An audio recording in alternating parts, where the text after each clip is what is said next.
Nichole, Berlie in Chicago. We do begin with big news out of our nation's capital, and Representative Jim Jordan once again falling short of the votes needed to become the next Speaker of the House, actually doing worse the second time around. So what happens now? Jordan's team saying he will keep going, and the big question, when would a third vote actually happen? Let's get right out to correspondent Joe Khalil, who is live on Capitol Hill with the very latest, Joe.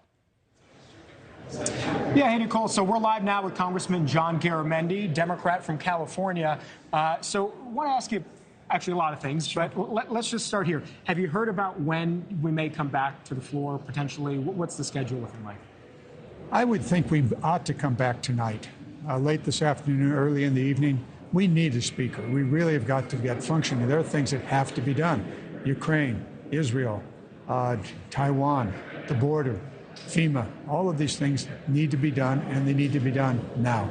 So we have been reporting that there have been discussions about Democrats and Republicans working together, if there's no speaker, temporarily giving some authority to Patrick McHenry, the speaker pro tempore.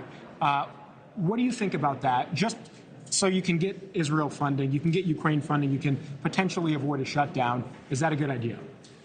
I think it just continues the chaos. It puts us where we are today. It just extends that chaos for another 20, 30, 45 days, whatever that period of time is. But it doesn't end the internal machinations and chaos within the Republican caucus. That's going to continue. And that'll have a very, very negative effect on the passage of that critical legislation that you just identified. So what is the solution then? I mean, are Republicans going to continue to vote and vote? How do you come to a resolution that actually gets you back governing? Well, take a look at what Israel did. Suddenly, Hamas attacks Israel. Within 12 hours, they have formed a coalition government. And you talk about a knife fight that was going on in the Knesset. They just said, no, we got more important things to do. That's where we are in this Congress. We've got very, very important things to do. Let's build a coalition. A coalition, Democrats, Republicans working together. There are different ways that can be done.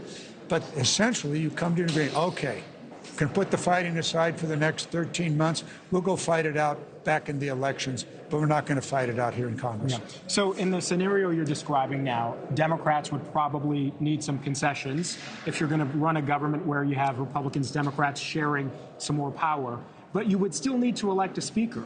So is there a Republican that you, as a Democrat, could live with? Or have you heard a Republican name that Democrats can live with? Well, one today, Tom Cole.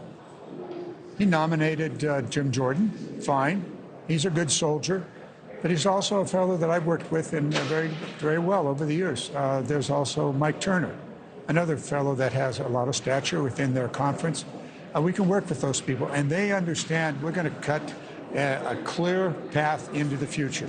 We're going to do the appropriations. The Senate already, their committee's already put out appropriations. It follows the debt limit guidelines that were agreed to by everybody back in May, and we can go forward, and we can fund the necessary Ukraine and so forth. Okay, and one more question for you, Congressman. Republicans have, deservedly so, gotten a lot of flack for the chaotic situation that's in place right now.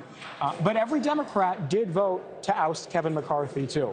Do you have any regrets about that vote? Do you think any Democrats regret now that we're in this position voting to oust Kevin McCarthy? Well, the reason we're having the second round of voting for Jordan is the Republicans have been very clear. They do not want to work with the Democrats. They want to do it themselves. And they did it to themselves. Yes, the Democrats did vote on that.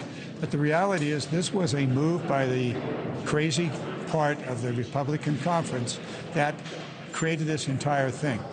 Well, I don't know if you heard, but Jim Jordan's office did tell NewsNation he is going to try to run again. So at some point, we're going to have a vote today, I think. Well, what we're going to have is a continuation of the chaos. 15 times to get McCarthy in. Maybe Jordan wants to go 17 times. I don't know. But the reality is the internal chaos within the Republican caucus has only gotten worse as a result of where we are with these continuing votes. It's only going to get resolved when they come to the conclusion that we really need a coalition Congress. All right, Congressman, thank you so much for your time. I appreciate it. Always good to see you. We're going to check in with you again and so we can figure out what's going on here. Nichole, we will send it back over to you. All right, Joe Khalil with that live interview there. Thank you for watching. Go to newsnationnow.com to find News Nation on your television provider. And don't forget to click the red subscribe button below to get more of News Nation's fact-driven, unbiased coverage.